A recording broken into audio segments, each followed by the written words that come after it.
After a wild race for the Northwest Series to open up Season 2, we return to where it all started.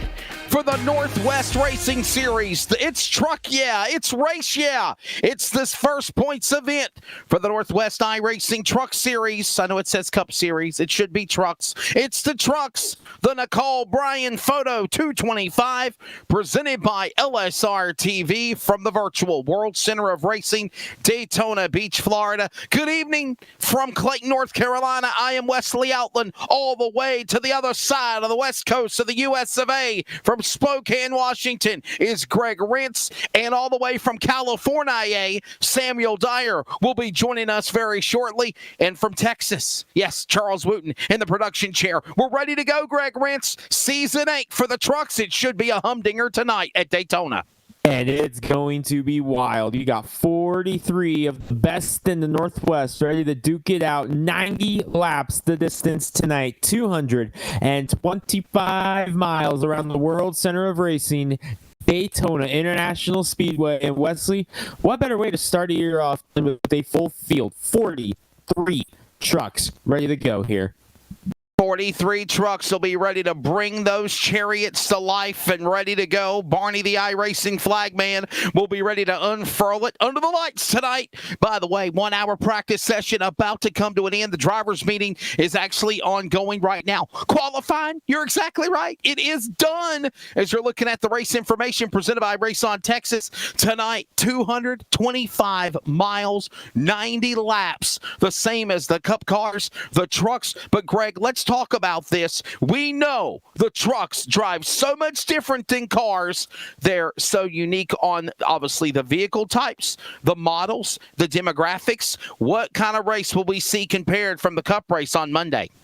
Honestly, I'm expecting a pretty similar race as far as like on track wise to what we saw on Monday night in the Cup cars, Wesley. I think this race, you're going to see guys going for it because this is, of course, it's Daytona. You know, Daytona ramps up the intensity, but the way these guys were racing on Wednesday night a week ago, especially in the first duel, we saw quite a bit of action in the first duel. So I'm expecting to see something a lot similar to that tonight, Wesley. I'm not sure exactly what's going to happen, but we put 43 guys who have been chomping at the bit to get back out on the racetrack here. You put them at Daytona and turn them loose for 90 laps, you're going to see fireworks tonight. And the question is, who's going to be able to keep their nose out of trouble? Remember, these guys have a fast repair tonight, and Wesley, I think the big thing is these guys, I think they're going to need to keep that in the bank as long as they can, because I have a feeling we're going to need those fast repairs big time tonight. Another thing that we have not talked about is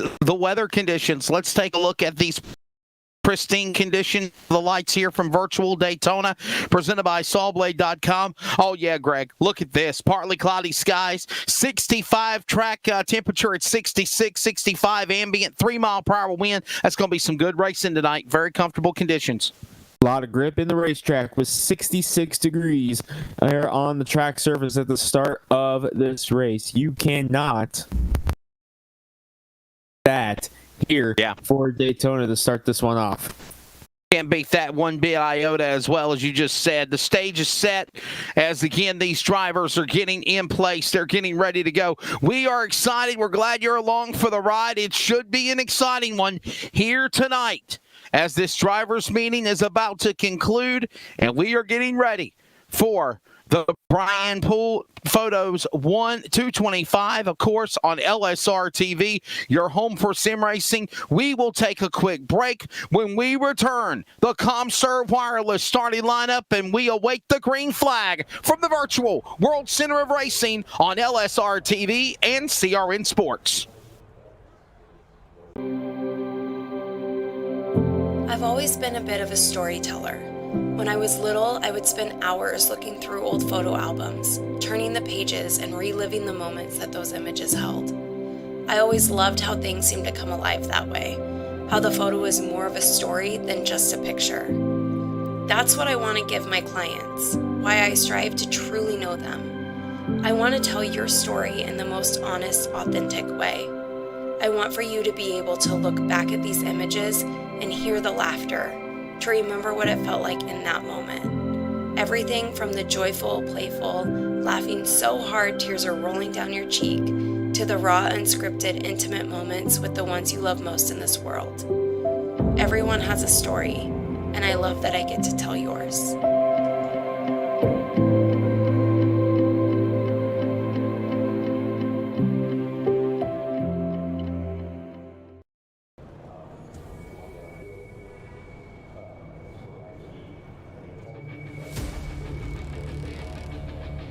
Welcome back to Daytona. Wesley Outland, Greg Rentz, and our other guest announcer, Samuel Dyer, is also here.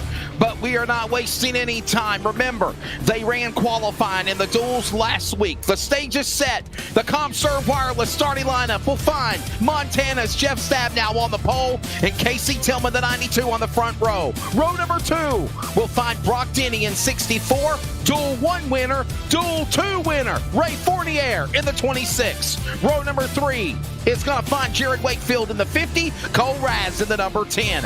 Row 4 of the top 10 includes William Fletcher in 28, along with Corey Walters. And to round out your top 10 on row 5, it will be the drivers of Eric Cheney, Big Bird in 76, along with Bryce Clark of the 93. Field begins to roll. Row number 6, Thomas Green of the 77, BJ Tidrick 72. Row number 7, Kevin Smith in the 00, Daryl Tidrick in 45. Row 8 will find Devin West in the 5, Troy Daggett in 67. Row number 9, Chris Torres in 99, and Dylan Huffines of the 20. And to round out your top 20, it is Robert Gamble and Stephen Paulison, the Daytona Cup winner Monday night. He'll start 20th. Jeff Hagan going to roll off in the 21st position to his outside. Casey Garber in the 94. He pushed Brock Denny to the win in duel number 1. Russ Lundberg going to roll off inside in row number 20. Row number 12 and 23rd. Frank Harris to his outside. Rookie Aaron Cooper will start along the Catman James Vining, 25th, 26th. Three-time winner last year and up in the mix at the end on Monday, Stephen O'Hare with Rodney Goins in the number 3. Defending series champion Dan West Jr. will roll off 29th. Work to do for the 55 with Chris Sherburne behind him. Dan Lowther and Sean Brightsman, the Cup champion, 31st and 32nd. Rounding out this field, 41 cars strong will be Christopher White and Tyler King, Racetrack King. Scott Hutchinson in the 91 with Dan Stussy. Bill Ross Jr., who had a great run, finished second on Monday with Caden Anderson there. Final 3 cars, James Thurston, Paul Newton, and shotgun on the field tonight is Briar Reynolds in the number 12. 225 miles, 90 laps. Sam Dyer, you ready, buddy? Here at Daytona, it's going to be a good one. Oh, it's exciting. Trucks here at Daytona. New season. Who's going to be the one with the best start? The field makes their way into the Geico restart zone for the initial start. Green in the air. Season 8 for the trucks underway. We're kicking the asphalt again at Daytona.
Ladies and gentlemen, a virtual race is underway. Season 8 for the Northwest Truck Series at Daytona. And at speed on the early going, Jeff Stabnow, the man on the pole, the man on the mission, the man to redeem himself from a roller coaster ride right now, has fallen back to third. And how about Walker Dog, Brock Denny up to the lead, 2 spots in the early going, Greg.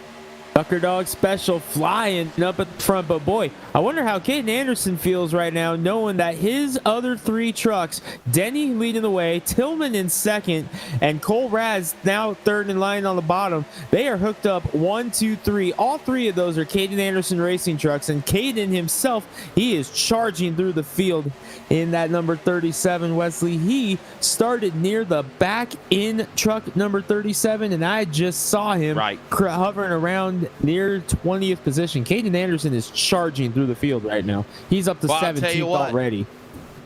What do you think? What do you think, Sam? Underway here, season 8 for the trucks at Daytona. We saw a great Cup race on Monday night. Now we're going to see what these trucks can do.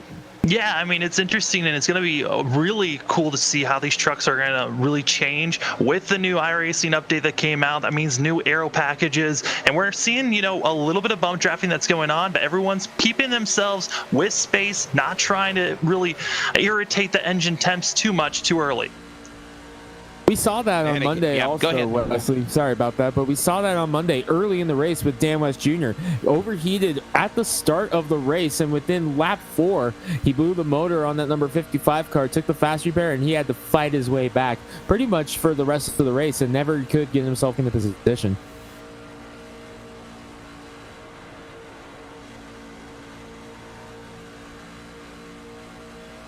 Ray Fortier riding on board with him right now. He's the man that's leading the way here at Daytona. And we're seeing him win duel number 2. That was a crazy race, Greg, last Wednesday night. We weren't expecting him to come out of nowhere and win it, and he did it by holding off drivers that are really good by coming to the pits on the late race pit stop. He held them off on cold tires as well. He did exactly. Or used tires. Can I say used tires? That pit strategy, he stayed out, had to hold off a charge from Cole Raz, who's sitting third in line on the bottom here. But look at this on the outside. This was a surprise to me last week, as I have not seen Jared Wakefield race before last week, and he was up there, finished second in duel number 1 to Brock Denny. He's hooked up now with Jeff Stabnow on top, leading the charge on the high side with Stabnow behind him. And another surprise from the duels, sitting in third in line right now, that's fatback Bryce Clark, was spotting for Casey Garber on Monday night, climbing behind the wheel of Fatback Motorsports 93 and sitting in the top 10 early. Doing pretty good right now as they work their way up the racetrack. Remember, by the way, top 20 will be showed in real time. Everyone else will scroll through the top 5 from 21st on back of a 41 truck field. Couple of drivers unable to ring the bell for the first race of the season. But I tell you what, Sam, no harm, no foul for these drivers right now. I think they're being smart. They're tucking in line, even though they're 2 by 2 by 2, trying to make something work on the outside lane. The inside lane looks to be the way to go. Yeah, more cars are lined up and really staying close, and that's the goal. Stay as neat and tidy as you can and try to stay as smooth as possible through these corners. And a lot of the drivers staying with this front pack. There are 4 drivers that are completely off of the pack, and that's going to be Eric Chaney as well as Huffins and the Tidricks. They're going to be all the way 11 seconds back from the front pack. Watching these drivers working their way up the racetrack back across our finish line. There's that number 15. We just saw a glimpse of him, of Sherburne. He's all the way mired to the back of the top 25, and you see him work their way up the high banks, the 31 degrees of banking here at Daytona. Off of turn number 2, down the super stretch they come with Innie, Tillman, Raz, Wakefield, Stabnow, Greg, top 5. They're at speed to the backstretch in 3. pouring down the backstretch right now, and it's still Brock Denny leading the way. And I gotta say, Wesley, he won the duel last Wednesday. I am not at all surprised to see him up front, but I'm going back in the field to check in on what Sam was talking about there a moment ago with Team Ramrod back there. Cheney, Huffines, and the Tidderick brothers, BJ the 72, Daryl the 45, they have fallen back and they're just riding right now. They're at the tail end of the field right now, almost a half lap behind these guys. They're on the backstretch right now. They're just staying out of trouble. Here they are on screen. That's Cheney leading the way, then Huffines, and then the Tiddericks, BJ and Daryl. Team Ramrod rolling 6 strong tonight because they also have Dan Lowther and Troy Daggett in the field as well. They both are up in that first group right now. Lowther actually has lost touch with the draft, and he has damage on the right front of that green number 63. Something that's happened to Dan Lowther in the number 63, championship finalist in the Cup Series last year. He has been in the wall very, very hard with a lot of right side damage on the 63 truck. More or less, they'll hold it together with Danny still out in front, Wakefield, along with those other drivers holding those positions. Sam, obviously, a different race to start compared to the duels here at Daytona last Wednesday night. And again, you got to be patient here. This is a long race. It doesn't seem like a lot, but this is a long race. And if you start making mistakes early, it's going to cost you before things end. Yeah, I mean, you went from a shootout type of style with the duels to now an endurance race. 90 laps these drivers have to go, and we're already 10 laps into this thing. You just got to keep it slow and steady, and you're going to be all right. Also, an update on, the driver that you were talking about of Lavalier getting into the wall that happened on lap 6, and it looked like a mental mistake, just drifting up and got too close to the outside wall. But the good news for that, Sam, is he is a member of Team Ramrod. Remember, we just talked about that. Team Ramrod, the rest of them back there, Cheney, Huffines, and the Tidderick brothers, they're all back there about half a lap back. So Lowther, if he falls back far enough, will be able to pick up the draft with those guys and should be able to tuck onto it. There you see the 63 car or truck, and let's take a look at the right side as he drives by, and you'll see the damage right there. That's part of the new damage model on the truck. You saw the big scuff of paint there. But again, the good news is his teammates are all behind him right now. He's going to be able to pick them up here once they catch up to him.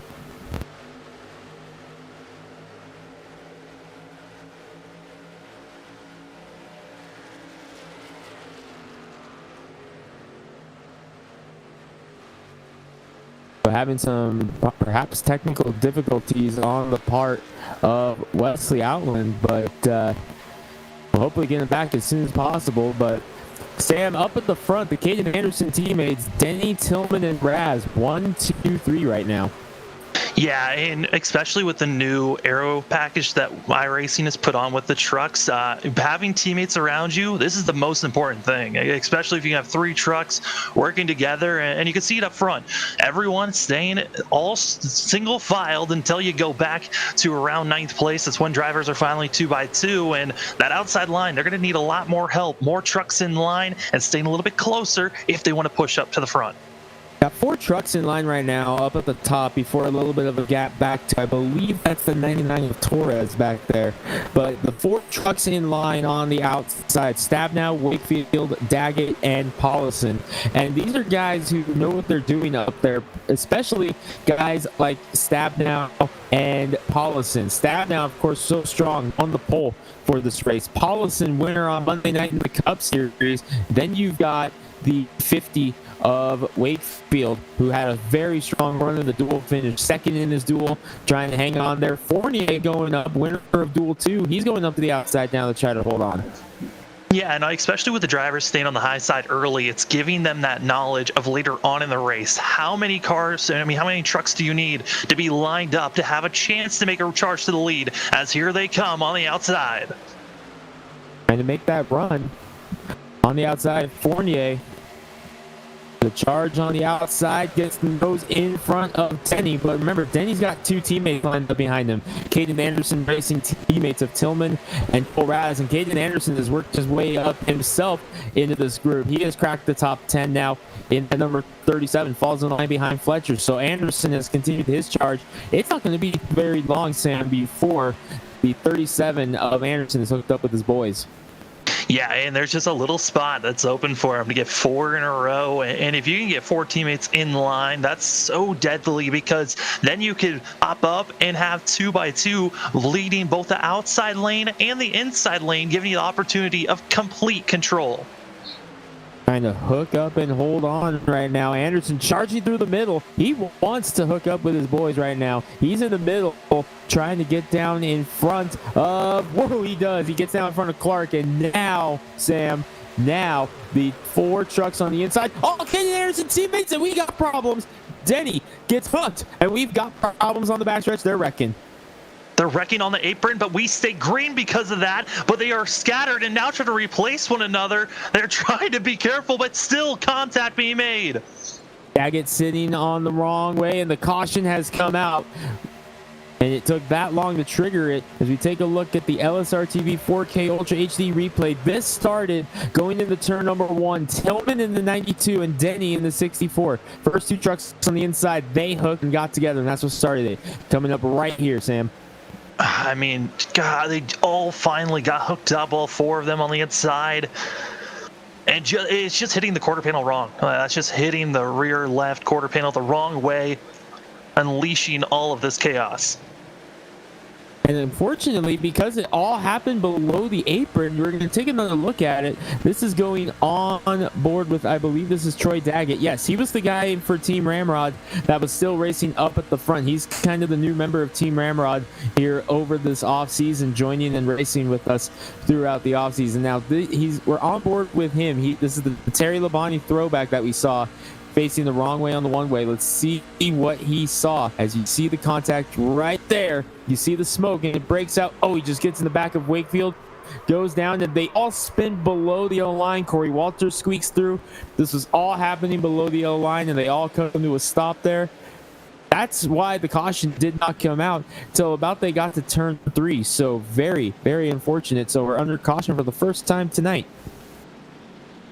Yeah, and with this caution, now it's that early thoughts. With a lot of these drivers with heavy damage, most likely they're going to have to use their fast repair early, and that's going to be about 5 cars most likely going to have to use it, but everyone's coming into the pits.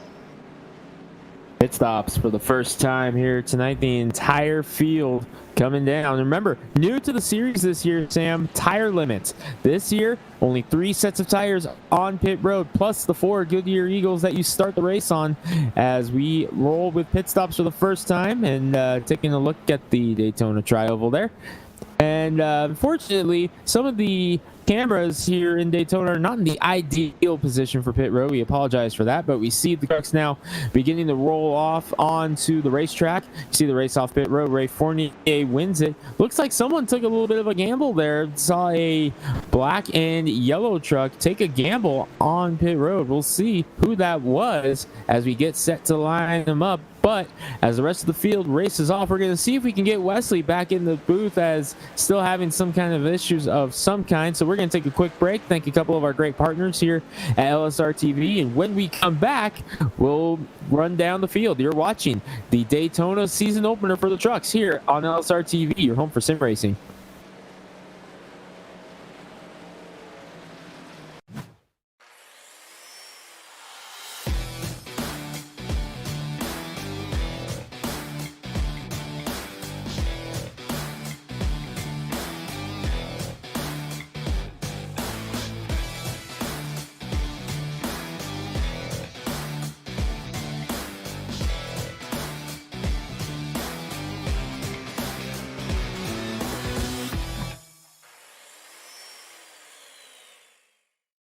Tree timber, developed to own the flyway, has taken the hunting world by storm.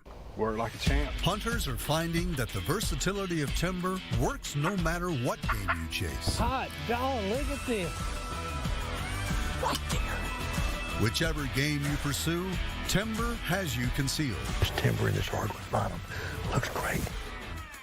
Unbelievable. Real Tree Timber. Own the outdoors.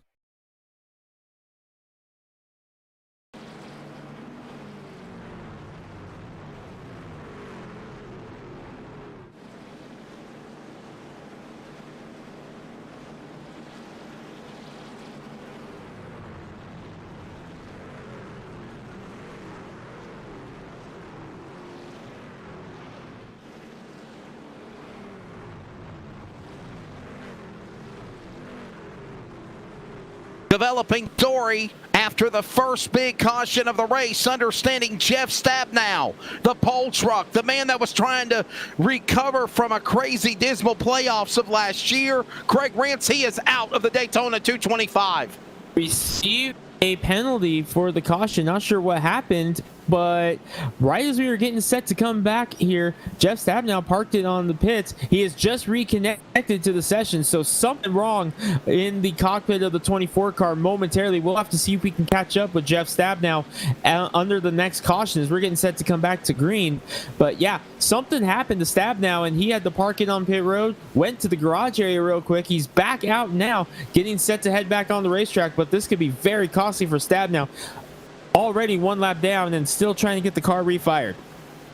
Is after the big wrecks transpired. Back here with you here as the field makes their way to the Geico restart zone. The field back to speed here for green as Ray Fournier trying to pull an upset win like Paulison did in the Cup race at Daytona Monday night. Brings them to green. Kevin Smith, Jared Wakefield, Stephen O'Hare, Robert Gamble, and they're back to green, Samuel, off of turn 2. Yeah, up front, everything went off without a hitch. The back half of the field, though, a lot of chaos went down. It looked like Jeff Hagan was black flagged, and due to that, it backed up the whole entire second half of the field. So there's a lot of penalties, a lot of drivers caught up in that big wreck a few moments ago as they come back up to speed. Fournier protects the bottom of the racetrack. Wakefield right there as well. 1 and 2, along with Cole Raz starting to climb the ladder as well. Greg, he's up to 4th and 3rd, getting around Stephen O'Hare at the stripe.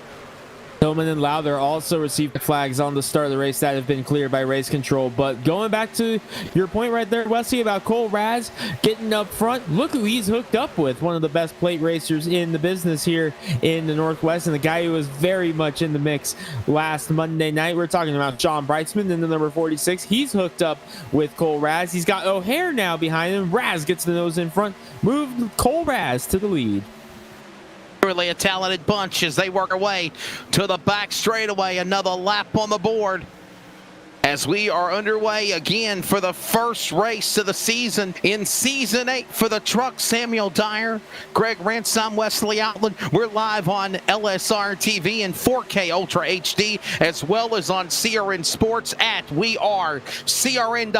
You'd like to know more about LSRTV? They're on Facebook, Twitter, and Instagram, and at CRN Sports at wearecrn.com, and also on those social media platforms. Here they come off the turn 2. Back straightaway. It is still Sean Breitzman now to the lead. Samuel to the back straightaway.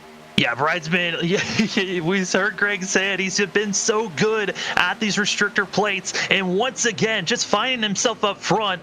And he's one of those drivers, once he's up front, it's hard to get him out of that spot. Definitely tough. Greg, you got to settle in. You got to be patient. We've called too many of these, especially at Daytona. We're only 20 laps in, 70 to go.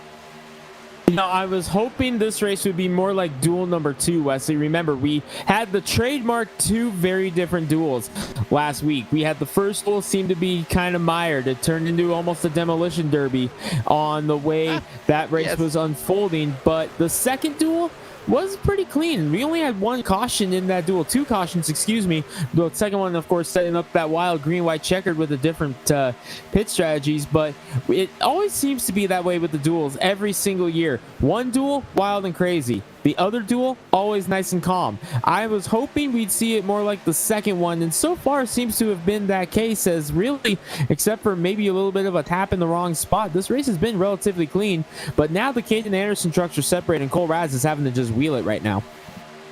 Only 1 caution flag so far. Stop things as you got a truck on the pit lane. Heavy smoke coming from one of those machines as they're in the pits. Boy, oh boy, that's Jeff Stabnow, man. It looks like he's on Cheech and Chong riding with him having a cookout in the pit area. As right now, Sean Breitzman brings the field down the back straightaway from one team, LSRTV truck, to another. Breitzman leads O'Hare, Raz, Fournier, Gamble, top 5 to turn 3.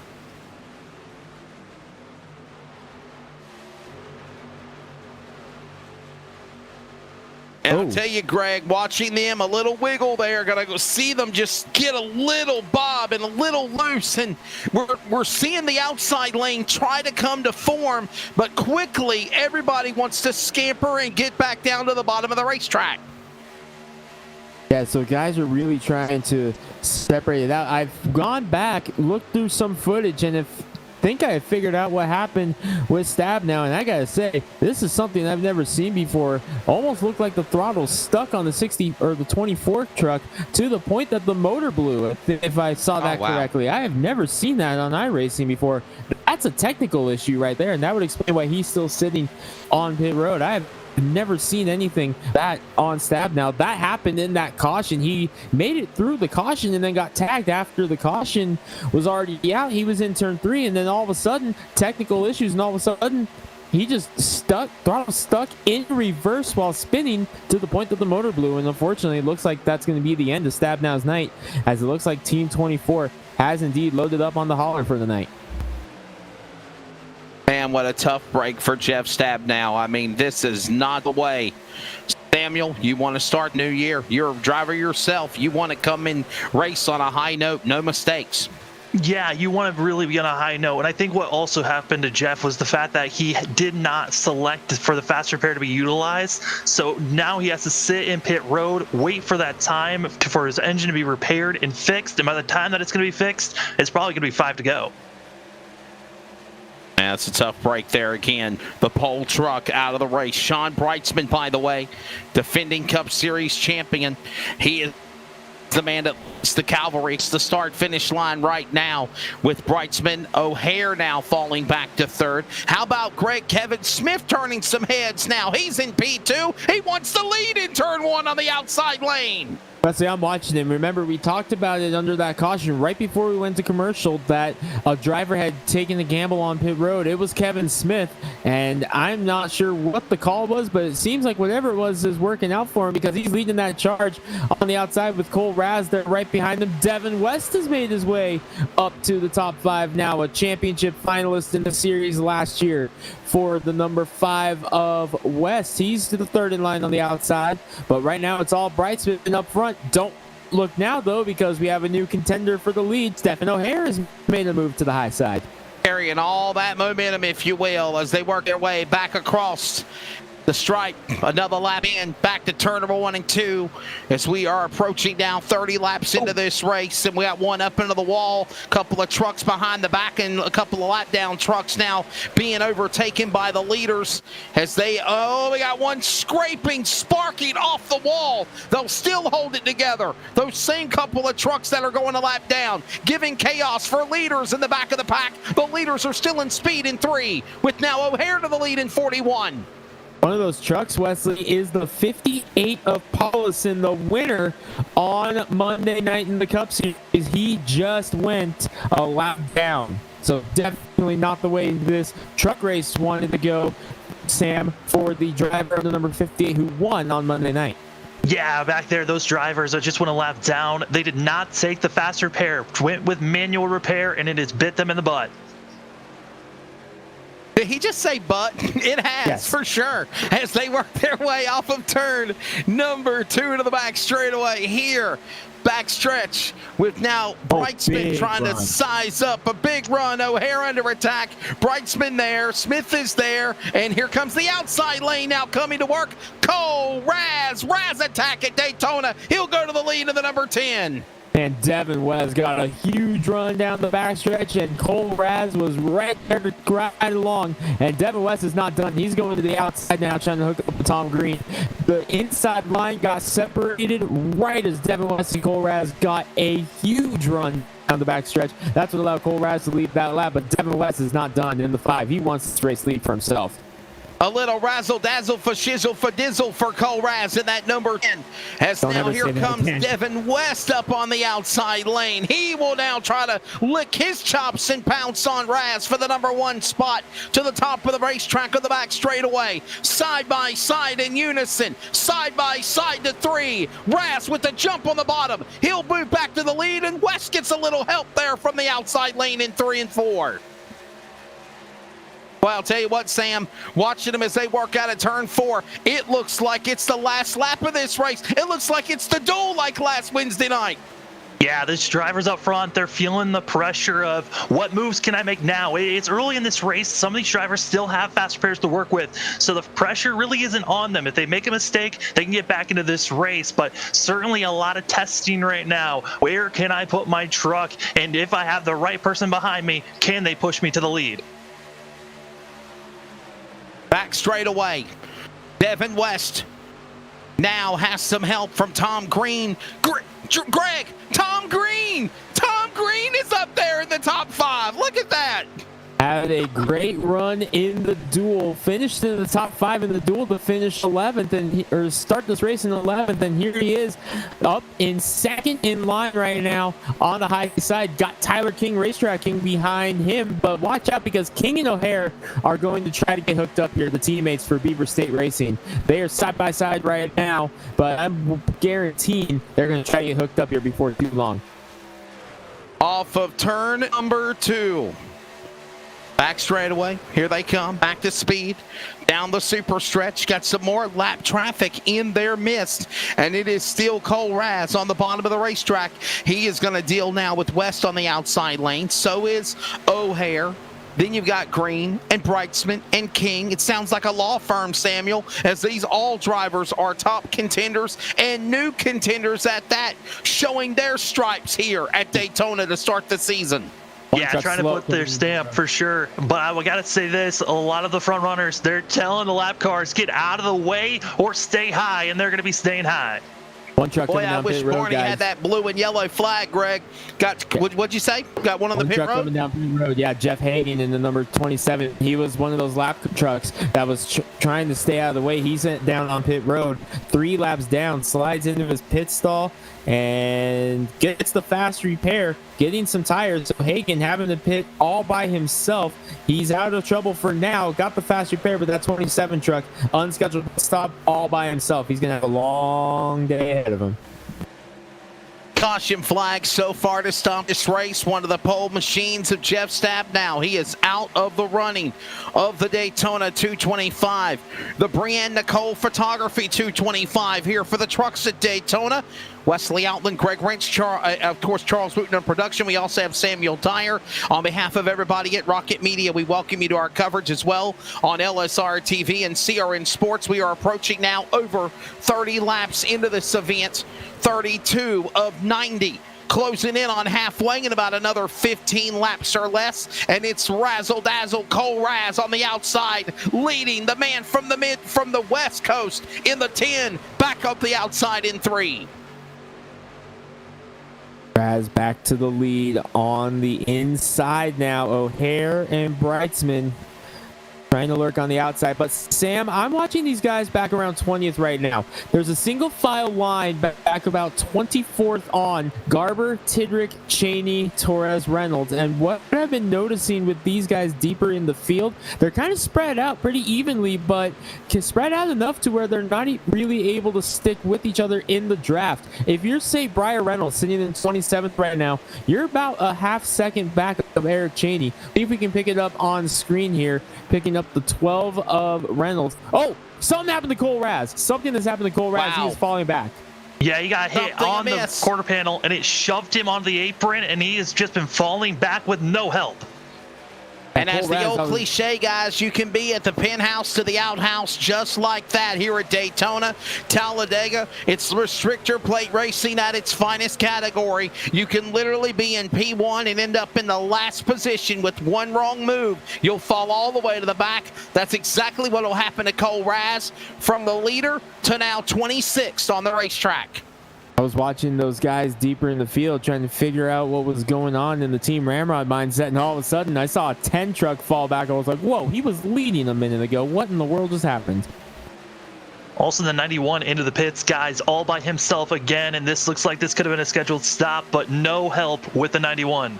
That is Scott Hutchinson that Samuel is referring to. He has fell all the way back now into the top 30. with Stephen O'Hare now the leader in truck number 41. Devin West in that number 2 position. Kevin Smith third. Tom Green continue to flip-flop third and fourth. Tyler King, and we got a caution. Trouble on the speedway. Trouble. 2-3 trucks wreck at the entrance of the tri-oval out of turn 4. Frank Harris in the 11 is one of them. Caution out for the second time at Daytona. I think I saw Dan Lowther involved as well in the lime green 63. Taking a look at a replay here, Wesley. This is coming down the backstretch. Wreck happened off of 4. We'll see what happened here. We're in this packed trucks as they work their way to 3. It looks like Dan Lowther got a little too high. There's Frank Harris right there in the middle, and there's contact, and they take each other up to the catch fence, into the safer wall barrier. 2-3 trucks scampering, spinning down the bottom of the racetrack, and the caution will come out for the second time here at Daytona. Stand corrected. That was not Dan Lowther in the green truck that I thought I saw. I believe that's the 50 of Wakefield, if I'm seeing that correctly. Jared Wakefield, the number 50. I think 50's okay. Oh, it's the Catman. It's James Vining, the Catman, in the 333. So correction, it was not Dan Lowther. It was the 333 of James Vining that got caught up in this, and there he is right there. Problems for the Catman. Also for Big Bird, Eric Cheney, blown engine, nowhere to go, and was collected in that. Oh, wow. Heartbreak for the Big Bird. Tough break for a couple of contenders smoke. there. There's Cheney right there. And the whole cavalry, Samuel, is coming down the pit lane as well. Yeah, not surprised to see everyone coming into the pits. They were coming closer and closer, possibly green flag pit stops, but every single time they're about to get closer, some type of accident comes around. Brock Denny, Ray Fournier, Greg, the dual winners last Wednesday night. Look at how great they are at the front of the pack. But Kevin Smith will beat everybody off of pit road, up 12 positions in the 0-0. I'm very impressed with Denny in the number 64, Wesley, because he's doing most of this without the help of his usual drafting partners. Yes, the teammates are all hooked up at the start of the race, but ever since that first caution, he's been kind of by himself. And not only does he not have his teammates up there for the most part, he doesn't have his verbal teammate, Casey Garber, the 94. Those two really work well together, 64, 94. They haven't found each other yet. Garber's been kind of hanging back, waiting, letting the race come to him, whereas Denny's been up at the front. Brock Denny's been able to charge back to the front without the help of his usual drafting partners. Yeah, Sam, I have do. Sorry, Wesley. Sam, I have a question. When you prefer drafting with certain drivers as a driver, and then all of a sudden you're thrown into a situation that you have to find new drafting partners that you've never raced with, what is it that you look for to try to figure out, hey, I'm going to use this to get to the front? What is it you look for in a driver? Do you look for someone with the same drafting style as you? Do you look for a good pusher, a good puller? What is it you're looking for?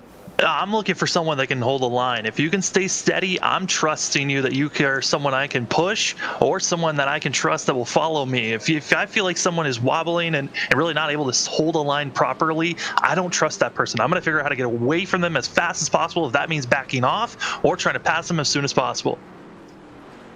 Kevin Smith will cycle back around as the leader. The lights are off on the pace car. We will come back to green next time by when they make their way back inside the Geico restart zone. Kevin Smith and Sean Breitzman will be on the front row. That's row 1. Devin West and Stephen O'Hare flip-flopping now. They're in row number 2. Scott Hutchinson getting a big break from pitting early. He also has now moved up to the top 5 in the 91 with Tyler King, who also, Greg, is 6th. Thomas Green, William Fletcher, Dan West Jr., and Bill Ross Jr., who made his presence felt in the Daytona 225 Cup race on Monday. He's now climbed into the top 10. So some different contenders making their way up to the front. By the way, I just noticed that is a new pace car to the iRacing server. That is not the typical Ford Mustang that we've seen over the years. Yeah, that's a brand new pace car. It looks like a Toyota Camry pace car, which is actually the same pace car that paced the field for the 63rd Daytona 500. And we will get ready to bring that pace car back in to pit lane. 37 laps completed, 8 to halfway. 90 laps the distance. As they go into turn number 4, side by side, we gave you your top 10. Ray Fournier, the dual 2 winner, sits back in 11th and 12th with Wakefield.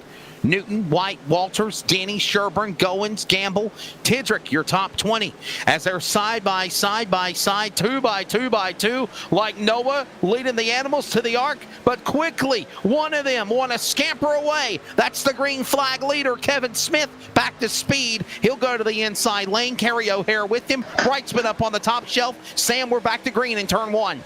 Yeah, that outside line got a much better launch. The inside, they were scattered, and our whole entire field really not in a collective group, which means it's going to take some time. Our first lead pack, it's going to be our first about 6 cars. Everyone else trying to catch up.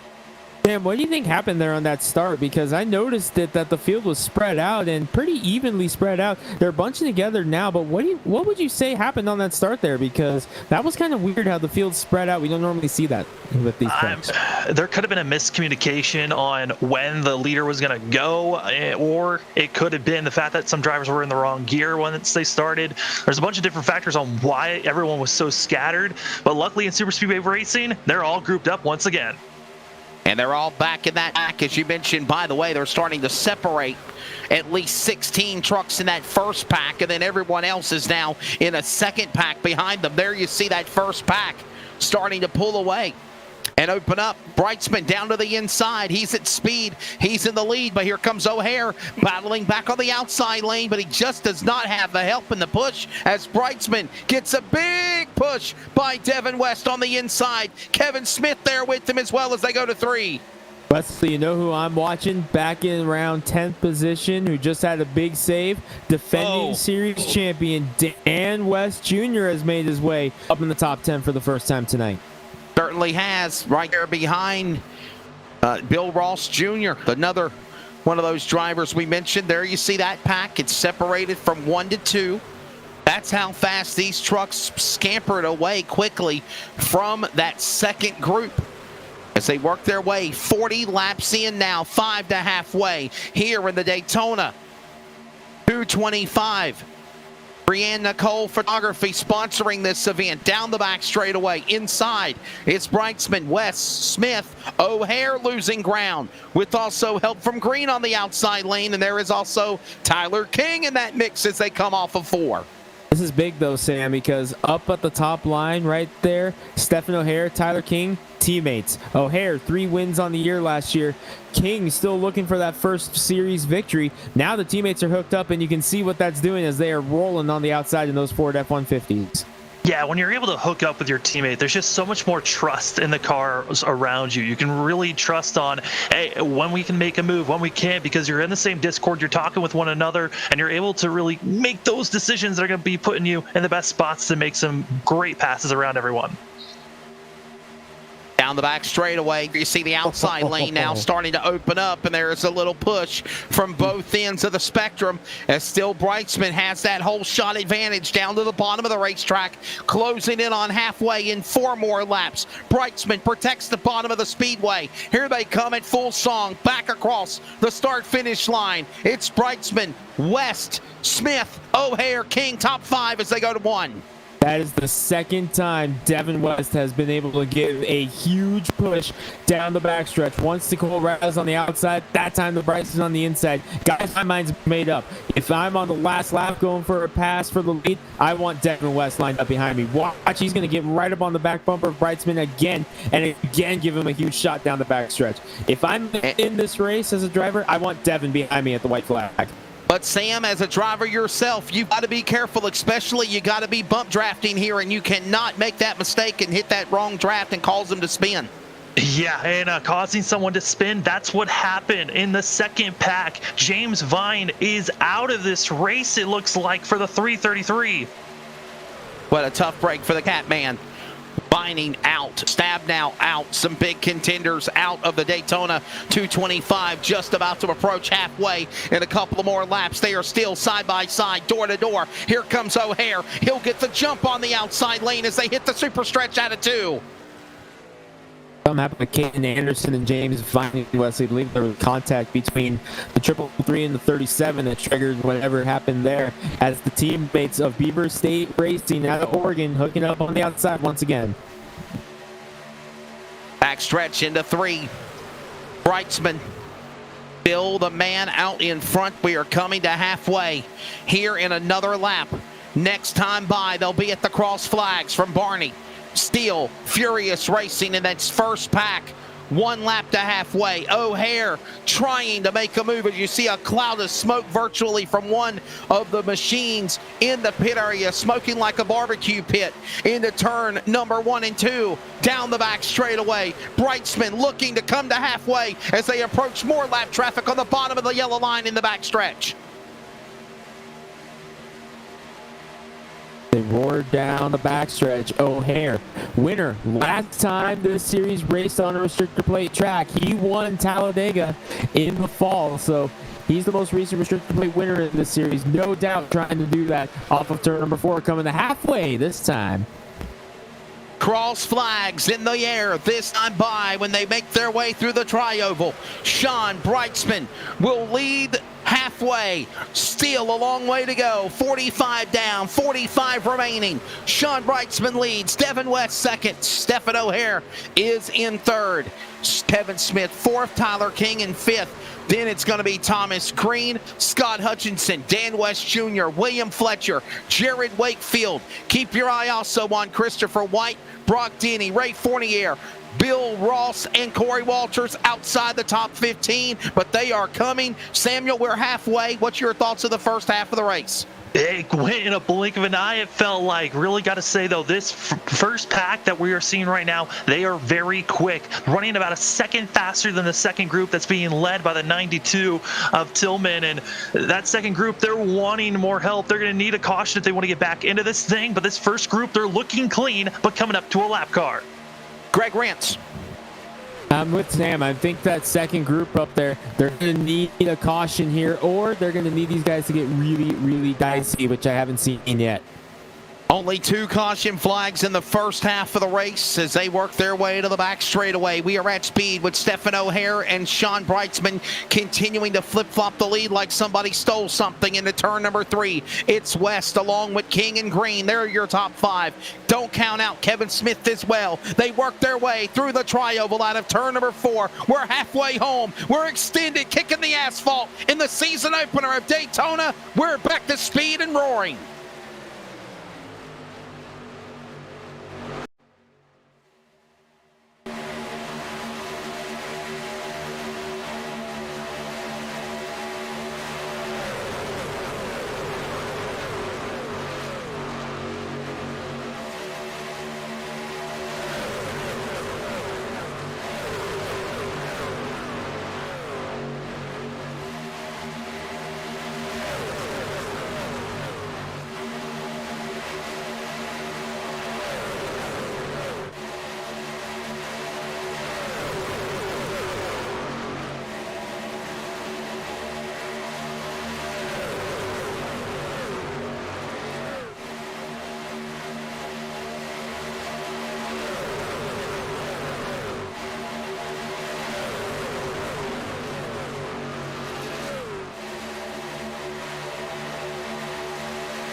Here they come through the tri-oval back speed. And 50 laps are in, 40 laps to go here at Daytona. John Breitzman and Stephen O'Hare still continue to battle for the lead as we work off of turn number 2, Greg Rance. There was contact coming off of turn number 4 there between Tom Green and Scott Hutchinson. Hutchinson has just now been able to catch back up to the back bumper of Denny. They tried to side draft off each other and it did not work, and they got together. Able to keep it going straight, both trucks were, but that could have got really hairy there up at the front of this pack. Samuel, suffice to say, I mean, is everybody pretty much kind of just picking their line and just kind of riding right now, do you think? Or when do you are we seeing methodical moves being made here as they work their way back across the line? The one driver I'm seeing that's really picking and choosing when he wants to move up, that's got to be Brock Denny, who was running around 11th place, now 4th car on the inside, and really looking good. This 64 machine might be a contender later on if he can keep the truck clean and no big one happens up front. Got to look out for that one. We've already had kind of an idea of the big one that took out Jeff Stabnow, and we had a multi-truck accident that involved Frank Harris and, of course, also James Vining. Some other machines as they work their way back out of turn number 4 through the tri-oval. That's what Devin needed right there in the 5 car. Breitzman went up to pick up O'Hare in the 41. Devin was able to get to his door. Unfortunately, not able to get a run there. Kevin Smith not able to quite get him lined up, but we'll see what they can do off of turn number 2 this time. Breitzman sees this and he goes back down to pick up Wes on the inside.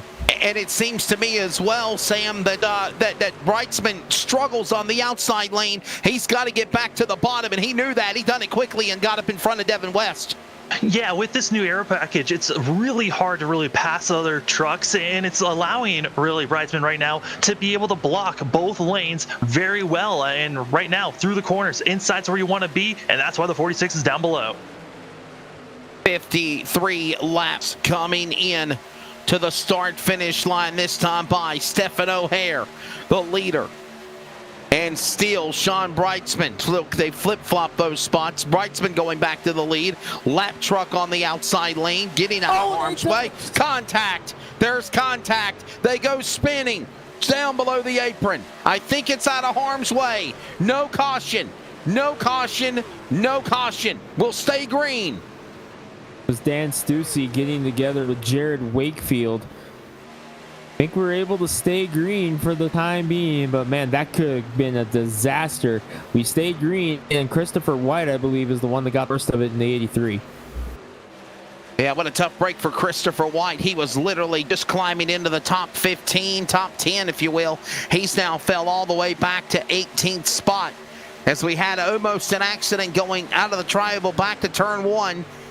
They still keep it together with now trucks starting to slide and weasel and wiggle and giggle their way back into the corner with Breitzman now holding off now a 2-truck battle into turn number 2. It's West on the inside, O'Hare to the outside as they go now 1 by 2 by 2 by 2 to the back straightaway. Tyler King has really been able to get a big push for O'Hare on the outside. The problem is they lose that momentum going into the corner right there. And Sam, how frustrating is that if you're Tyler King right now, second in line on the outside, you're able to build up this huge push to push your teammate, get his nose up in front of Breitzman, but then you lose all that momentum on the outside when you enter the corner. Yeah, I mean, the biggest thing is with that whole entire front pack being jumbled up by cars spinning, it's now costed that outside lane. There's not as many trucks lined up. They're needing more momentum if they want to get up front and make this pass for the lead. But, you know, losing that momentum and not able to fully make that pass. Oh, no! Whoa, contact! West goes pushing. Tyler King's involved. Dan West Jr.'s involved. Trucks go spinning. Calamity off the tri-oval. In turn 4, caution out. This was a bump draft gone wrong coming off of turn number 2. Turn 2, my bad. King tried to line up with O'Hare again. You see right here, they go past the lap truck of Cole Raz. King and O'Hare they're trying to size up another run on the outside like we've seen him do the last 8 or 9 laps. And unfortunately, Bryceman goes to pick him up, and right there, they just run out of real estate. Problems on the back straightaway just off of turn number 2. And some top contenders involved. O'Hare involved. King called up in it. The West family involved. Who could we ride on board with that's got really destroyed in that calamity? I'd say let's go on board with Devin West. Devin West in the 5. Let's see what happened to him.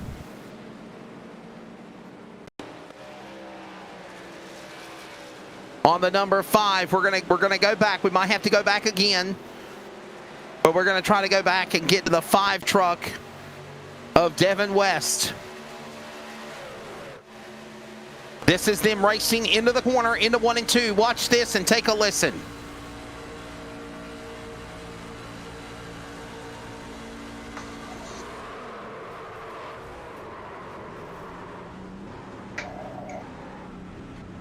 Samuel, just a victim of circumstance right there. I mean, it really is not West's fault.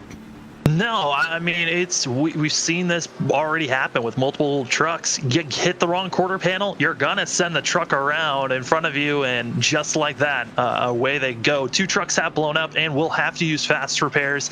That's gonna be Tyler King and Scott Hutchinson, who's gonna have to use one as well. So both those trucks already gonna have to use a fast repair. Luckily, we're past the halfway marker, but still a lot of racing to go. Greg, everybody in the top 30 on the pit lane for service. And remember, tire limits are a thing in the series now. These guys may be setting up for the finish here, as they've been off and on pit road a couple of times already. This could be these drivers setting up for the end of this race. So under the yellow flag with a 57, working lap 57, ready to come to 2/3 of the distance completed here in the Brianne Nicole photography.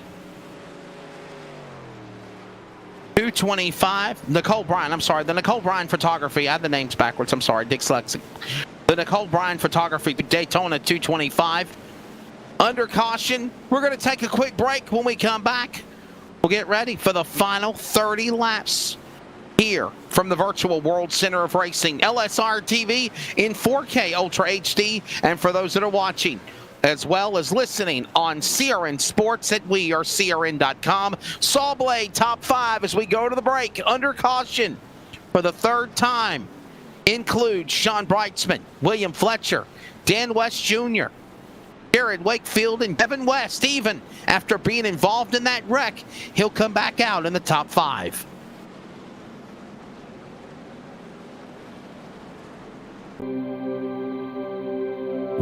I've always been a bit of a storyteller. When I was little, I would spend hours looking through old photo albums, turning the pages and reliving the moments that those images held. I always loved how things seemed to come alive that way, how the photo was more of a story than just a picture. That's what I want to give my clients, why I strive to truly know them. I want to tell your story in the most honest, authentic way. I want for you to be able to look back at these images and hear the laughter, to remember what it felt like in that moment. Everything from the joyful, playful, laughing so hard tears are rolling down your cheek, to the raw, unscripted, intimate moments with the ones you love most in this world. Everyone has a story, and I love that I get to tell yours.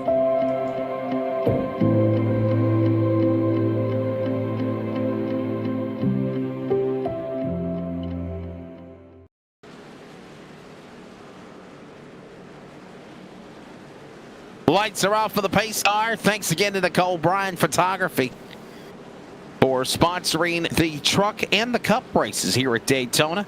Opening round of points for season 8 of the Northwest iRacing Truck Series.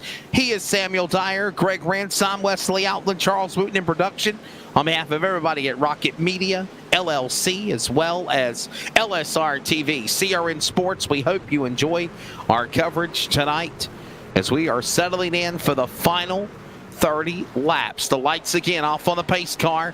They're getting ready to exit off turn 4, entering the tri-oval. It'll be 32 make it 31 laps to go when they come back to the Geico restart zone with Brightsman and now the Texaco number 28 of Fletcher to the outside. Green flag goes back in the air to the inside lane. It's Brightsman. Dan West Jr. now will have Fletcher, Sun West, Wakefield top 5 to speed as they go up to the gearboxes in turn 1, Greg.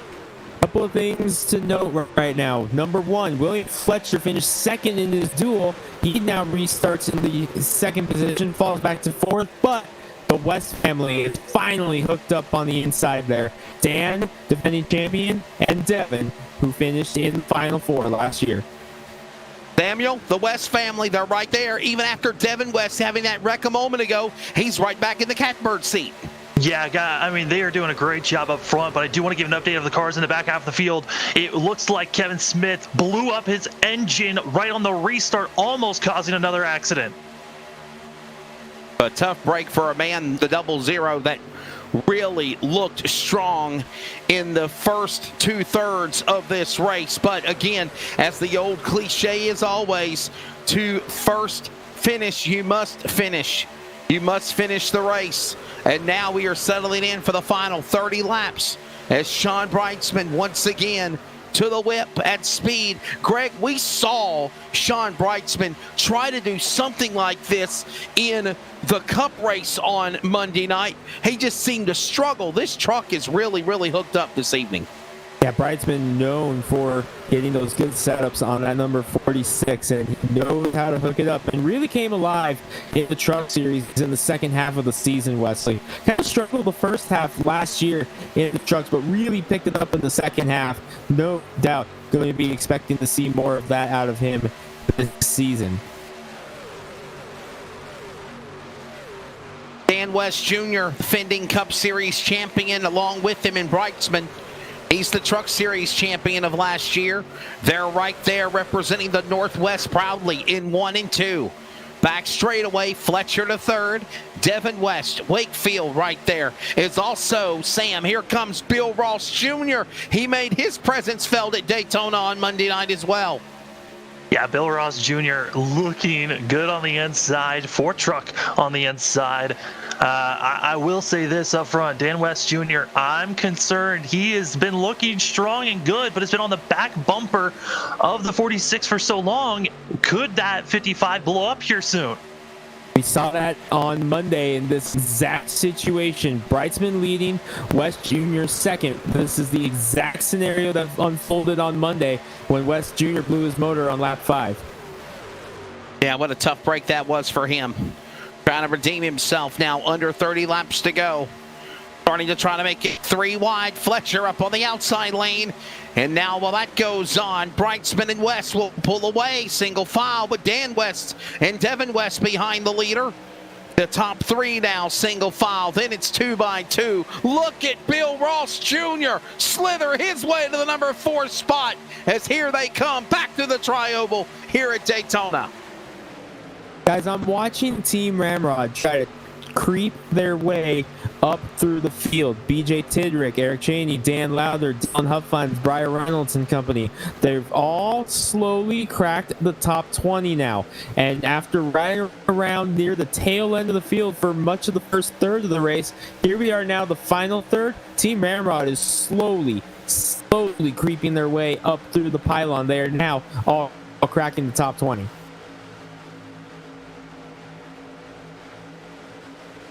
Samuel, I believe we're under 30 laps to go. The intensity level has definitely picked up here. It's pegged at overload. Yeah, those duels that we were talking about last week, the intensity level that was there, we're at that point. We got to see little previews last week, but now it's the real deal. Who is going to have the chance to put themselves up front? There's still plenty of time. If you're in the back half of this front pack, you can still get up front, but it's going to be extremely difficult with everyone staying 2 by 2 throughout the whole entire front pack. And remember, this is just the season opener event for the Cup and the Truck Series to start the new season, Season 2 for the Cup. On Monday night, LSRTV and Sierra Sports, 11:25 Eastern Time, as well as the Truck Series. Now, not Thursday night, but Wednesday night, same time as the Cup on Monday, as the leaders from high atop blimp view coverage in the aerial, always presented by All American Pools. Moving by more lap traffic as they come to the line. Laps winding down, 25 to go as they go to turn 1. Ross Jr. with a nice run on the outside there. Oh, but he's going to lose the help from Fletcher. Fletcher, I think, is going to be able to get up the middle. No, he backs out to allow Ross to come back down. Sam, Fletcher could have made a move up there, up the middle if he really wanted to, but backed out. Would you say he's just kind of hanging out right now, or was that more by design? I think that he's hanging out, and also it comes from experience of knowing, hey, yes, there's a hole there, but that could have closed up extremely quickly and could have costed everyone who was up front. So staying safe and calm now. Yes, the intensity level is raising. You know, you're feeling that anxiety of I need to start moving quicker when each lap ticks away, but still, there's plenty of time. If you are set up right now where Fletcher is, he's still got a shot to make a move here with 3 laps to go. So he doesn't need to make his move now. He just needs to wait.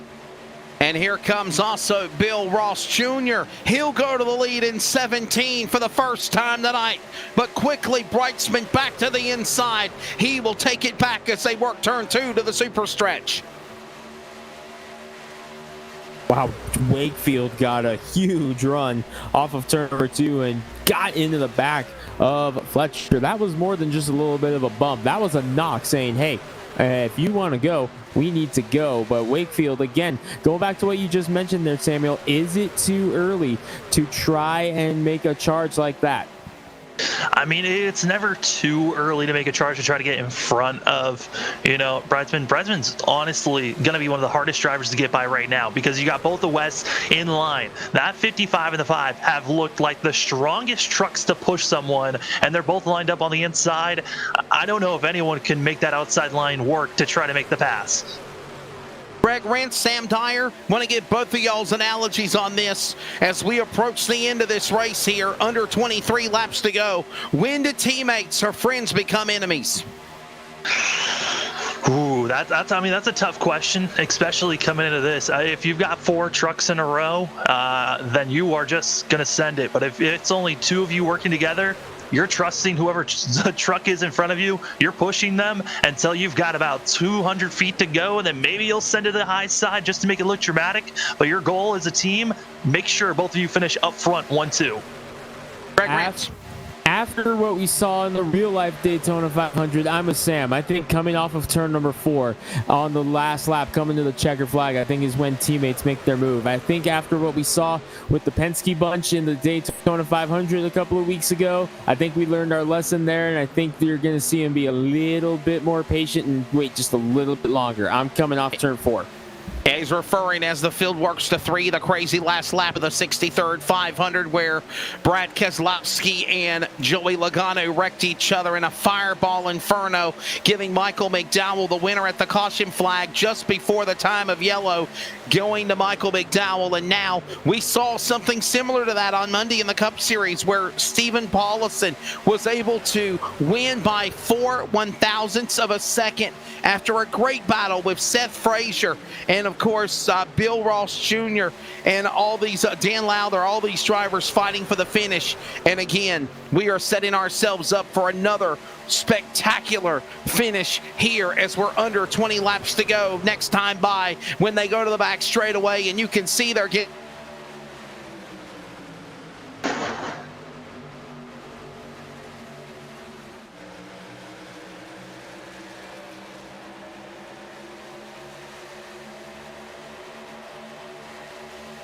come down off of turn number 4. Brightsman holding there. Not sure if we have technical issues on Wesley Outland's end or not, but we are clicking laps away. 20 to go here, Sam. Ross just did take the lead, and yes, we do have connection issues on Wesley Outland. We are going to work to try to get him back. Connection issues just striking everybody here tonight, but Ross Jr. led that lap here, Sam, so he looks like they might be able to have that outside lane figured out for the time being. A new contender has also made his way up into the top 10. We have not mentioned Paul Newton in the 81 all night long. He started 40th. He's up in the top 10, 4th on the outside line. Yeah, I mean, you got Corey Walter. A caution, though, in the back. As it looks like it's the back half of our lead group. They're spinning around. bringing out another yellow as we were at 20 to go. Team Ramrod involved in there. That's Lowther, the 63. Taking a look at an LSRTV 4K Ultra HD replay. Sam, you saw this one. Yeah, it looks like this was a netcode incident. Lowther trying to hold strong in the middle and then gets caught up. And, the back half of this lead pack, they were getting antsy. There was a lot of 3-wide passing going on, and it cost them in the back. And all aerial coverage presented by All American Pools. You see Lowther trying to make his move up the middle there. That's Frank Harris to his outside there in the 11. Now watch going into turn number 3. You see him kind of check up there. Oh, right there, the contact. I think that's Gamble in the 54 that gets into Lowther. And that's Huffline's getting collected. Briar Reynolds is there. Yeah, just unfortunately, just another one of those cases where they just ran out of real estate. Yeah, this is really hard. And guys, we're under 20 laps to go here. I think that this is the type of racing we are going to see down the stretch. The intensity level, the patience factor is gone out the window. You are going to make every move necessary, crazy, perfect or not, to try to be at the end to win this race here.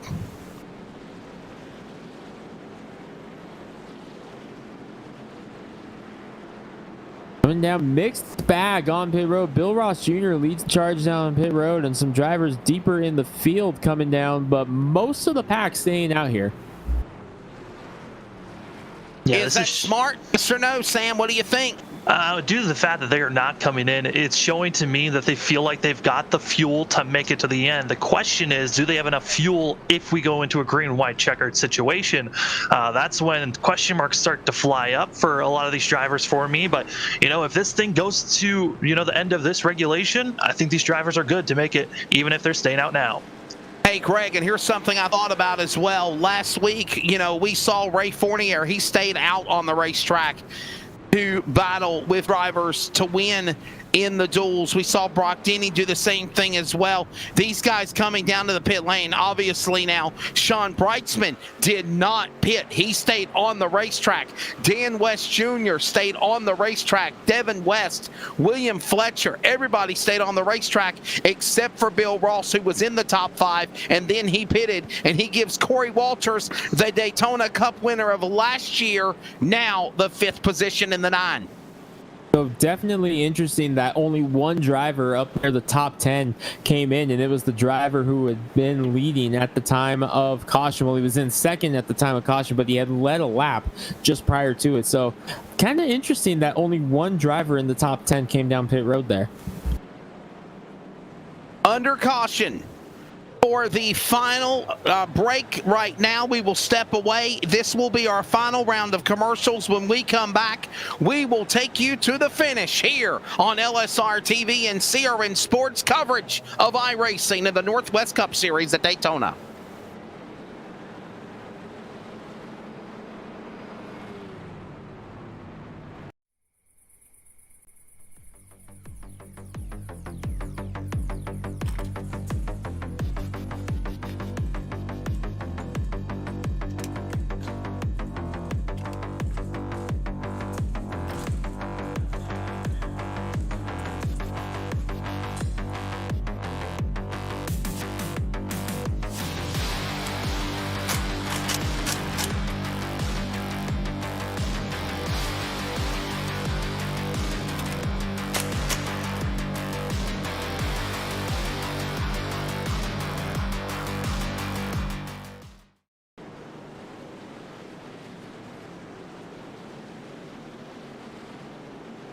Back from commercial, we're just kind of talking about that new pace car there. I'm either thinking, Greg, it looks like a Toyota Camry or a Ford Fusion. I can't really tell.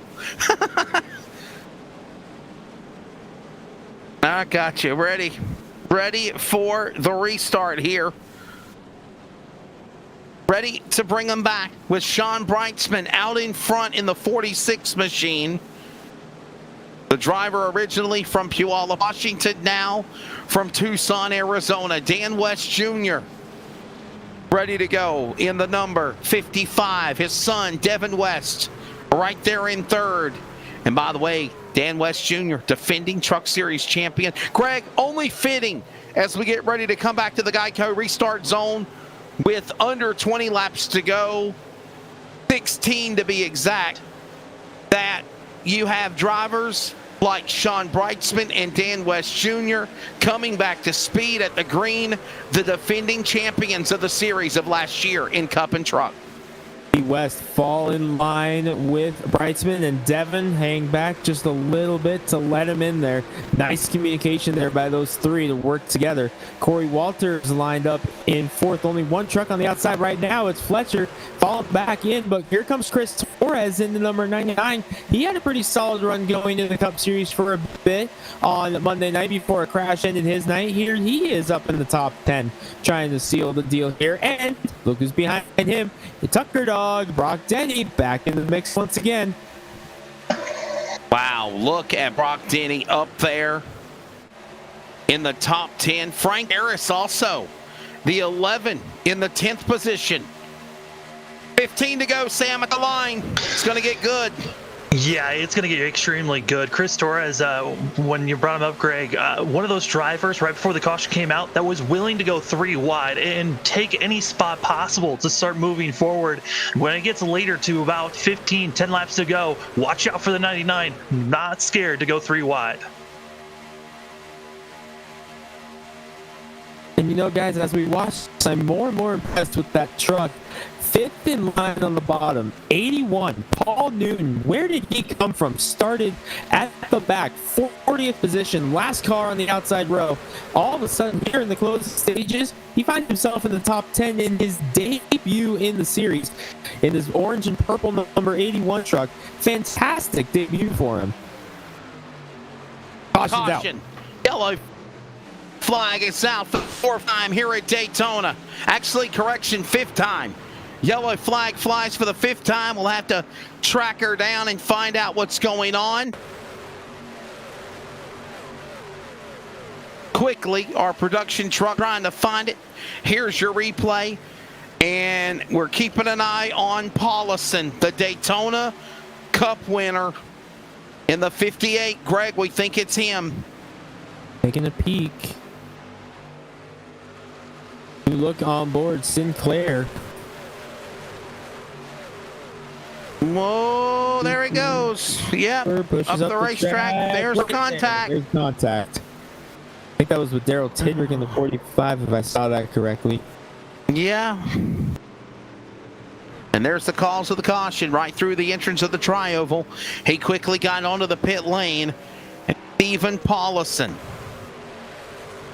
the 58 machine, the winner of the Nicole Bryan Daytona 225 for the Cup Series on Monday night, struggling this Wednesday night / Thursday morning Eastern time in the Truck Series. So unfortunately, it does not look like Paulison is going to be able to sweep the week here in Daytona. But definitely that was big, Wesley, getting that victory in the Cup Series. His first Cup Series victory, and we have to go back and look. That may have been his first Northwest Racing Series victory. It was. It was. It was his first Northwest Racing Series victory. He only came in the Cup opener at Daytona, so definitely a great way to start that one off. The man out of Salem, Oregon, picking up the win there. Can't take anything away from him. Samuel, after what he did on Monday night, for sure, 4 1,000ths of a second. And by the way, nobody coming to pit lane.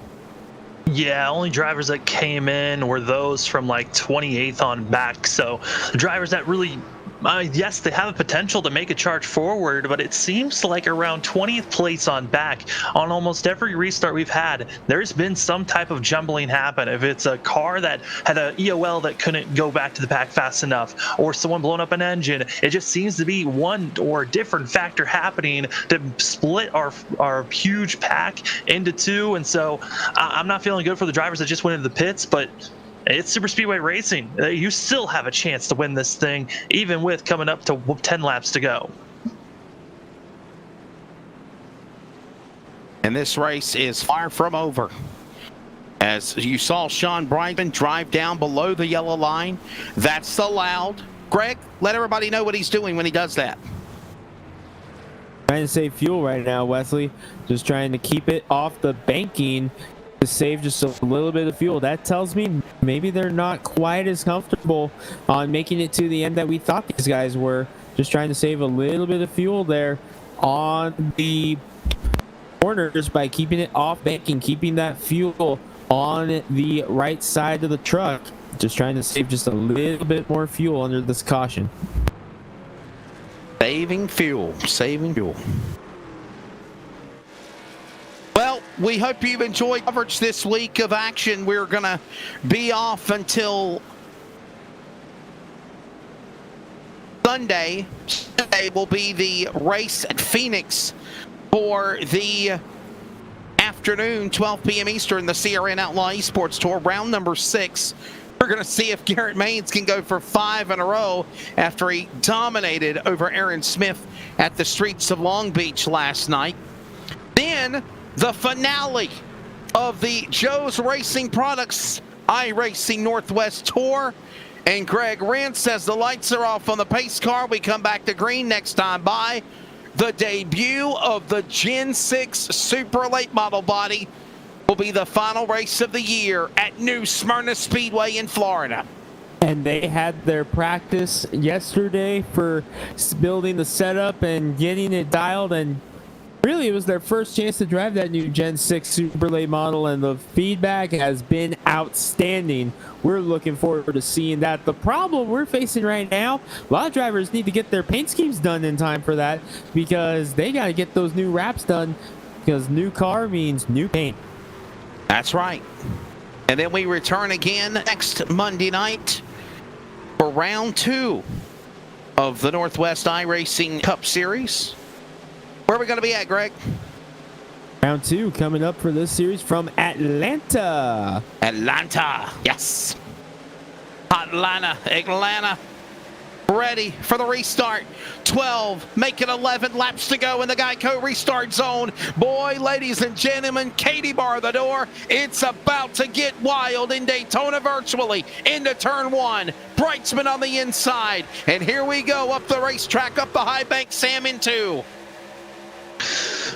Oh boy, I'm interested to see. I was listening to Bridesman's engine while we were under pacing. He was clutching it for most of the time, trying to save as much fuel. So our front 3 don't know if they can make it to the end, but they have been pushing and staying strong. It's gonna be the West that have been staying in the draft. They've been saving fuel. It's been Bridesman who's been up front, making that path, trying to prove his way and push it, and now wasting all the fuel. And we now see a third line starting to come to fruition up on the top shelf for Grandma hides the cookies from Grandpa. It's O'Hare, it's Fletcher, it's now Wakefield making a third line on the backstretch going on the turn number 1. Fletcher in the number 28, second in line right now on the outside, but I am impressed with O'Hare able to recover, and not far behind him is his teammate Tyler King, and they're going to get hooked up here as Anderson in the 37s able to reel by them. So now the teammates for Beaver State Racing hooked up. One truck falling to the back, it's Wakefield. And by the way, 10 laps to go into turn number 3. A little push there from Dan West to Brightsman. Gives him a little bump. He'll let him pull away by a car length, a truck length, if you will. Here they exit off of turn number 4 to the line. They're getting antsy. It's getting fast and furious in a frenzy virtually. Cross the line. 9 to go. Back to turn 1. That outside lane, they're trying to get organized. They are struggling at the moment. But right now, Dan West Jr. is pushing Bridesman so far ahead that the inside line now, they're starting to get divvied up. That outside line coming with the momentum. Walters has a huge run. Remember, he won the cup race here last year in the season opener. He's got a big run coming from Fletcher in the number 28. 2 throwbacks coming up. We got a Kowicki throwback and an Allison throwback. This looks old school. And here they come back out of turn number 3 and 4 down to the inside. It's Brightsman. Brightsman's there. Walters is there. Walters, the cup winner from last year. He might have struggled in the cup race on Monday night, but now it's Hooter time. He shows his opportunity to lead the way in the 9. Walters on the outside lane with Fletcher, shades of Kowicki and Allison in the old 90 racing days up on the outside out of turn 2.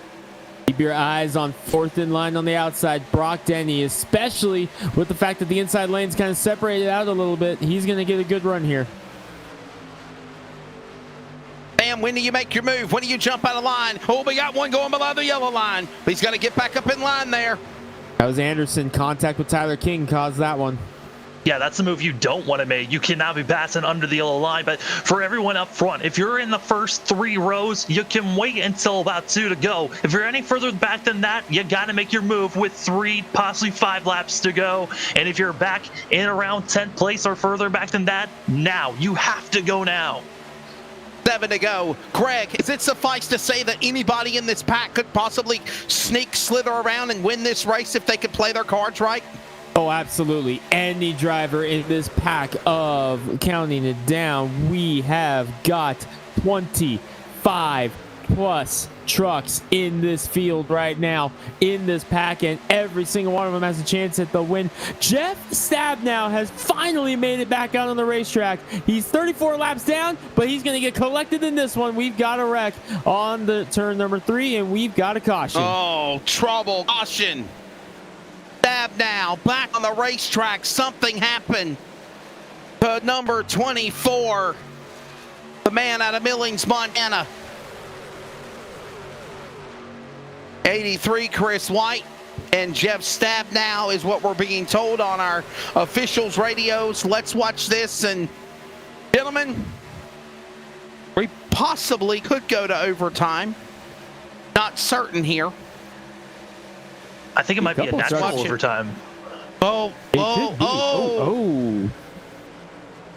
Well, let's see. We're at 6 laps to go.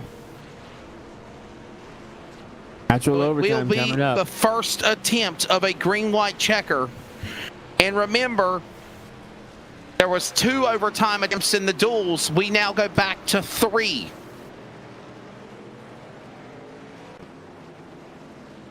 So Chris White in the 83, Amsoil entry for SimStar, getting into the Waltz Beard Co. 24 for LSRTV driver from Millings, Montana, Jeff Stabnow. The pole truck, if you will. Greg, this is not a good way for Stabnow to start the season. Nah, definitely wants a shot at redemption here, moving next week into Atlanta. No doubt he's going to be very, very happy to just put Daytona in his rear view mirror moving forward. We get set. Believe this will be our first attempt at overtime, and it looks to be a natural overtime if we're seeing this correctly. It will be a natural overtime. So here's the deal. We will do 3 attempts at a green-white checker. 3 attempts at a green-white checker.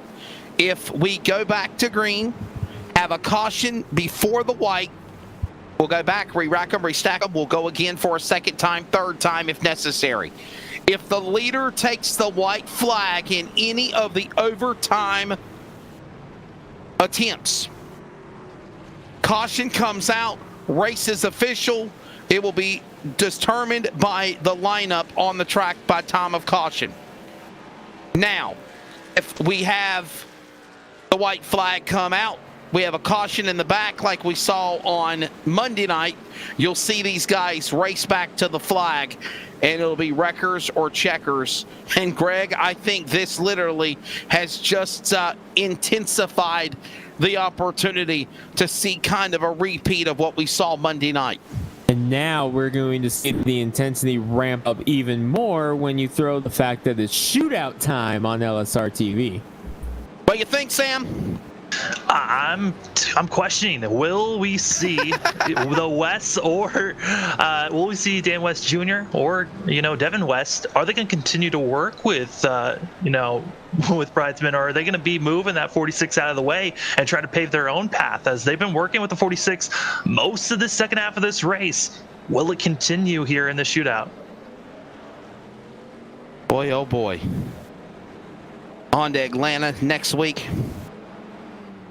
And now we will settle it out here.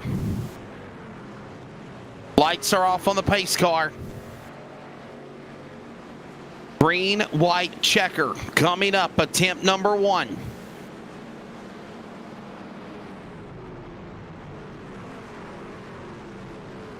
And as Greg and Samuel have iterated on, the intensity is going to be through the roof. There is no patience anymore.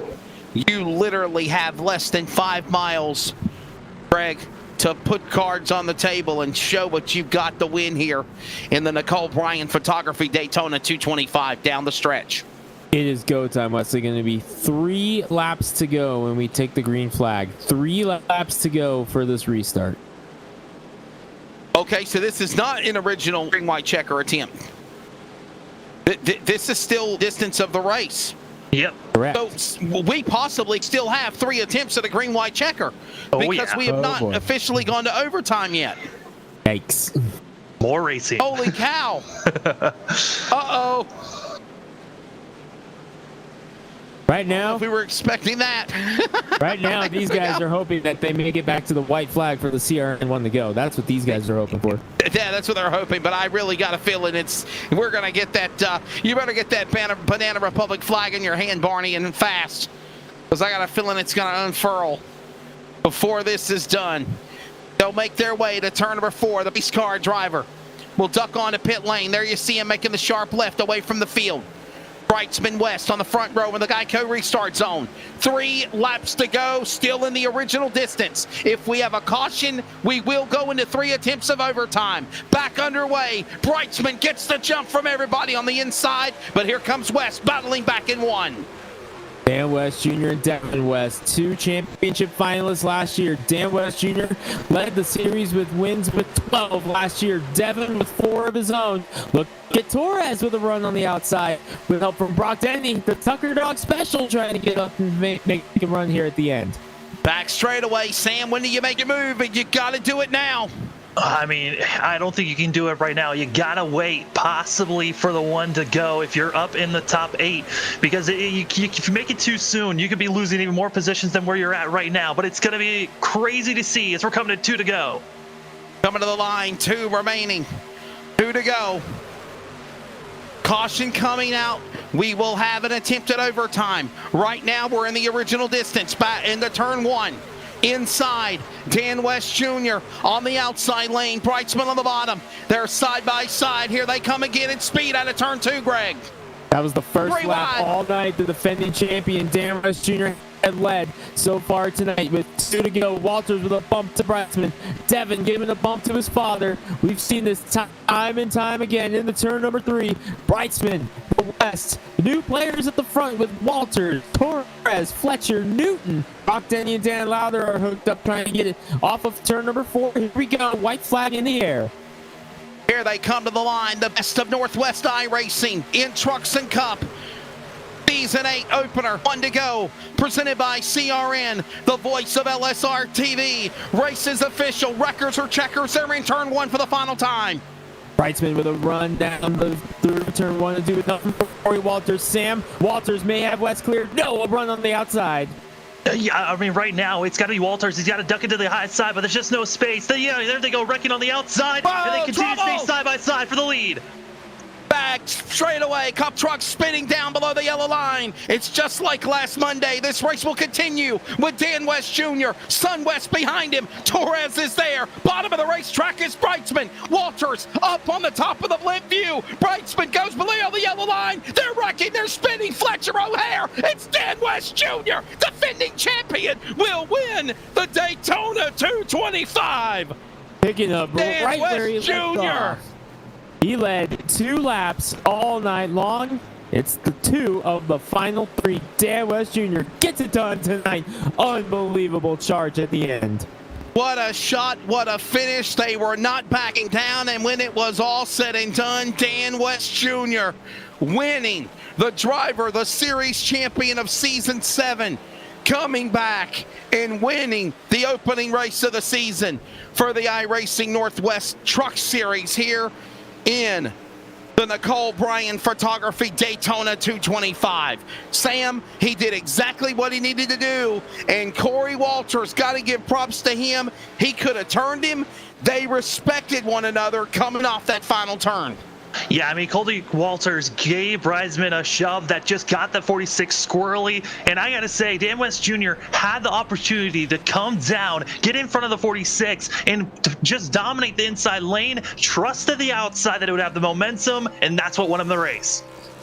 Dan West Jr. And now here comes the virtual smash 'em up victory lane celebration that you always see here. Dan West Jr. winning at Phoenix last year to win the championship, or actually back in late January of this year, and then to end season 7 to kick off season 8 tonight. He wins right out of the gate when he counts the most. Dan West Jr. here at Daytona. What a job for number 55. Burning it down, and new and improved celebrations here also with this latest update. So looking forward to seeing that unfold. Here we go. Let the demo derby commence. A celebration for the driver out of Shelton, Washington. The LSRTV Chevrolet, the 52-year-old champion of last year, winning the opening race this year in the Nicole Bryan Photography 225 here at Daytona. Let's take a look at your sawblade.com unofficial results. Dan West Jr., the winner. It was 4 1,000ths with Stephen Paulison on Monday night. This one was intense. 62 thousandths at the checkered flag. Corey Walters second. Devin West third. Sean Brightsman fourth. Paul Newton fifth. Tyler King, what a way to redeem himself from some bad luck in the Cup race Monday. Caden Anderson, problems earlier tonight. He'll finish 7th. Frank Harris, Chris Torres, Robert Gamble, some new names in the top 10. Coming home with 11th was William Fletcher into number 28, up in the mix at the end. Comes home with 11th, nothing to be ashamed of. Briar Reynolds, shotgun on the field in 41st, comes home 12th. Great effort by Reynolds into number 12. Chris Sherburne, another driver making his debut. We didn't mention him a whole lot. He started 30th, finished 13th. Ray Fournier, dual winner, comes home in 14th. Russ Lundberg, how about it for RGL? Coming home in 15th. Nicely done by Russ Lundberg. Casey Garber in 16th. James Thurston, Stephen O'Hare led some laps today. Jared Wakefield and Eric Cheney round out the top 20. Finishing in 21st will be Rodney Goins, followed by Dan Stussy, Dylan Huffines, Aaron Cooper, Casey Tillman, Bill Ross Jr. along in the top 25. Daryl Tidrick, Christopher White, BJ Tidrick, and Brock Denny in 30th.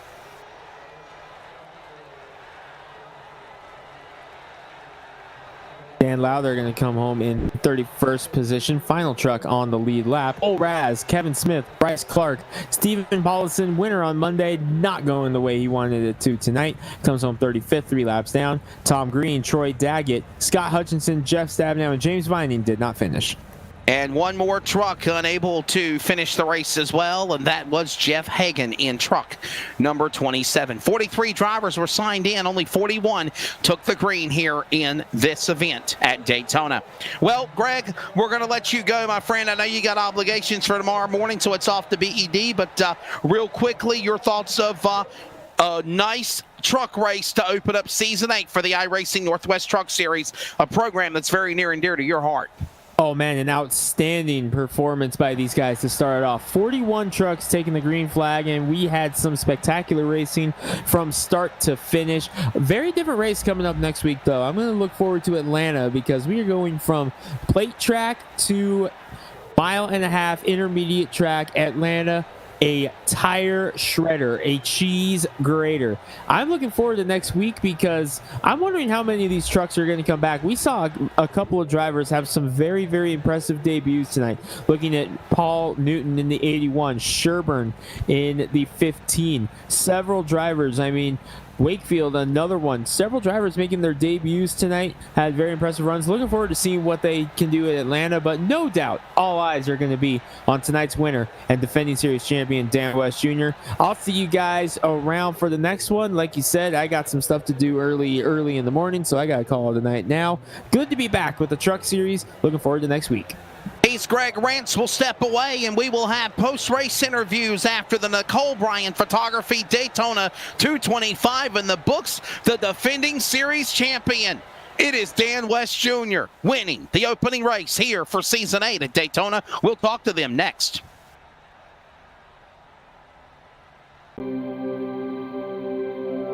I've always been a bit of a storyteller. When I was little, I would spend hours looking through old photo albums, turning the pages and reliving the moments that those images held. I always loved how things seemed to come alive that way, how the photo is more of a story than just a picture. That's what I want to give my clients, why I strive to truly know them. I want to tell your story in the most honest, authentic way. I want for you to be able to look back at these images and hear the laughter, to remember what it felt like in that moment. Everything from the joyful, playful, laughing so hard tears are rolling down your cheek, to the raw, unscripted, intimate moments with the ones you love most in this world. Everyone has a story, and I love that I get to tell yours.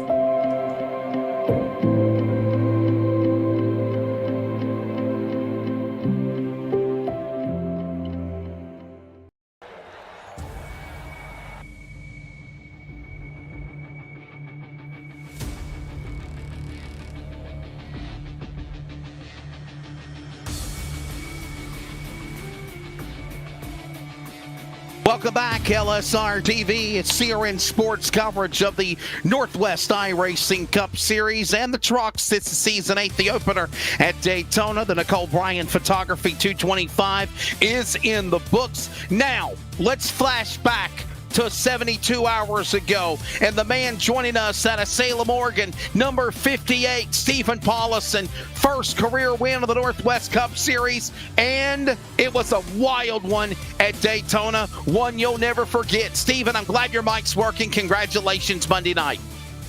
Yep, I hope you all hear me today. And I thank everybody for giving me the congratulations yesterday. I wasn't ignoring them. I just thought I was able to talk. Hey, that was a fun finish. I really wanted to talk to you yesterday so you'd tell me what happened. I saw Tyler put a picture up, so I kind of saw what happened. I haven't had a chance to really watch the broadcast, which I will. But good thing getting to win that Nicole Bryan Photography 225, and you know I'm the top dog in that series. How about that? And I was going to say this, and honestly, you know, I was going to say, give us your idea in the cockpit. Last lap, you're coming. The final, they're wrecking behind you. You're like in fourth, and then you fight your way to the lead around Frazier and Lowther, and of course, Bill Ross Jr. Your take of it? Yeah, I think, you know, I was looking where I was going to go. I was in the second lane, and I was figuring to go to the third lane unless two people jumped up there. So I was just waiting for that. The third lane stayed open. I went up there, and then all hell broke loose, and it said, "Oh, you're the winner." Oh, well, great. So you said something like it was 0.00 seconds or something. I don't know. 4 1,000ths of a second at the line. Yes. Wow. Yeah, that's pretty cool. Samuel, you got anything for Stephen Paulison? I mean, Stephen, you know, you got to win at Daytona. How are you feeling about the rest of the season moving forward? Well, I think that's a great start, and you know, it's kind of a luck track because look what happened today at the same track with the trucks. I'm on the very other end of the stick, so I'm looking forward to it. I'll be out there running and trying to get to the finish and be in the mix. He does. He finishes in 35th, and he came down to me and he said, what the hell do you want to interview me for? Well, you won on Monday night, so congratulations, Stephen. I know it was 35th place today, but for the truck race tonight. But before we let you go, man, thank your sponsors on the 58 machine. Well, I'd like to thank you, Wes and Cody and all the rest of you at LSRTV. Appreciate it. And then and thank all the people. Now we got a big bunch kind of working together at Da Vinci with James, Rob, Judd, Roy, Tom, Frank, Dana.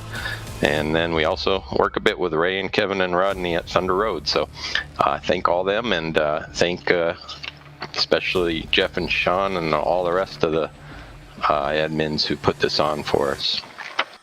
35th tonight for the trucks, but he won the Daytona 225 for the iRacing Northwest Cup Series on Monday from Salem, Oregon. That is Stephen Paulison. Wanted to get that interview. Now, we go to the top 3 for tonight's truck race, and the man in the number 5, the young man, of course, out of Shelton, Washington, that is Devin West. And Devin, your take on the race, bud? You'll finish in 3rd, and it was a very interesting show for sure. Oh yeah, it was a good race. Good finish of the race. I was hoping to get a 1-2 there, my dad, but at 3rd, and first isn't bad either. So that was a good race. Pretty uneventful at the end. I thought we were gonna have at least one more caution, have green, white, checkered. But we were running 1, 2, 3 with Sean there for the past 35 or so laps. Was pretty cool too. Big thanks to Jeff for the setup, everything he does for us. It sucked not having him up there with us tonight, but I'll be back there next week. So yeah, pretty good race, a lot of clean racing, good finish, so a lot of fun.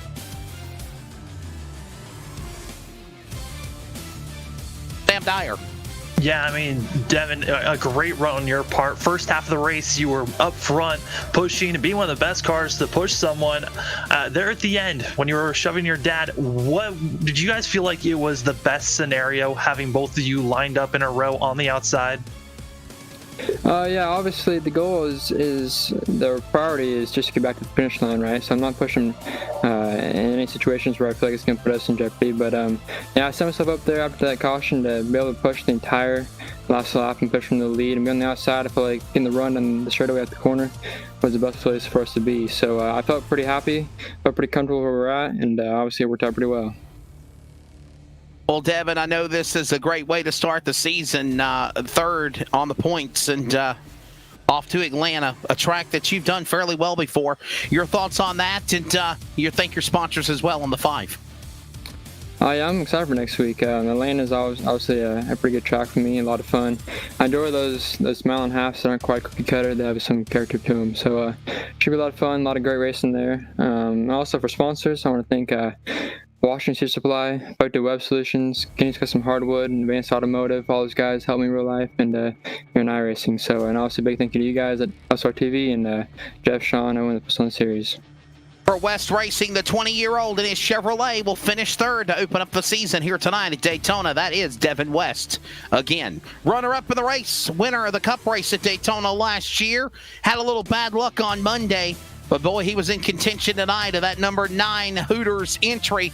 Chevrolet Toyota, of course, from Lake Placid, New York. Corey Walters. Corey, 2nd place. Your take on the race this evening? It was mostly just about patience until that last 20 laps, and I found myself in a good spot up in the front and hooked up with Sean and able to push him. Got into him a little too heavy on that last turn and got him loose. And I hate it for him, but it was a good run overall. Kept the car clean unlike Monday night, so can't really complain. Yeah, I mean, Corey, it was a great run on your part. I mean, you were running there, you were set up on that white flag. What was going through your mind of possible moves that you could make there at the end? Honestly, I was just watching Dan on our outside, and he was staying right next to us, so there was no way I could take it 3 wide and, try it there until Sean got loose on the bottom. That's when I decided to move up a little bit. Kind of got into Devin a little bit there, too. Sorry about that, Devin. But, yeah, I mean, overall, it was a good run. I'm happy with it. I mean, these guys are such great competitors that this is pretty much the only track that I got a shot at with these guys. Well, Atlanta coming up next Monday and Wednesday night. Your take on going to that? I actually like Atlanta. I like the 1.5 mile tracks. I usually do pretty good. I usually stay in the top 10 in those, but I don't know. We'll work on our set a little bit here this week and see what we can do. Hopefully I can put together something fast. Thank those sponsors on the 9. I just want to thank Walter Cole for coming on board as usual. I mean, Mark's hasn't been around the last year or so, but still sponsors us, and I appreciate that. I want to thank you guys up in the booth for LSRTV. You guys do a heck of a job, and you keep improving, and that's what it's all about. So, I mean, I watch the broadcast while I race. Sometimes that's a little distracting, but you guys do a hell of a job. So, well, thank you. From Lake Placid, New York, the 43-year-old of Corey Walters at Hooters number 9 will finish in the bridesmaid position of second here tonight at Daytona. And the victory lane we go. The defending Season 7 Northwest iRacing Truck Series champion wins the opening race of the Nicole Bryan Photography Daytona 225 from Shelton, Washington. That is Dan West Jr., the 52-year-old in the LSRTV West Racing Chevrolet. Dan, congratulations. Great kickstart to the 2021 Season 8 season here tonight at Daytona. Thank you, sir. Appreciate it. I feel pretty lucky. I think things just fell in our place. Towards the end there, I think we were just teammates. We were just trying to stay together, right? Just top 1, 2, 3. And bring it home. And unfortunately, I just kind of lined up on the outside there and stuck with the kid and stuck with Devin, and it just worked out. Yeah, I mean, Dan, you really did stick with Devin. You had an opportunity where you were clear to come down. Was there any thought in your mind there coming through 3 and 4 that you were going to come down on the low line, or was it trust the high line and that momentum coming out of 4? Oh, totally. It's funny you say that because I in my mind, I'm like, okay, do I win this race or do I stick with my pusher? Stick with my teammate, stick with my son. You know what I mean? It's one of those deals. So I opted to stick with Devin. Who knows what would have happened, right? I mean, but obviously it worked out in our favor. But in my thought coming down the back straightaway was like, shoot, I'm clear. I could, drop right down in there and should have this pretty much won. So it's a tough decision. It really is. Carrying the momentum as champion into Daytona. Your thoughts going into Atlanta now as the number 1 seed.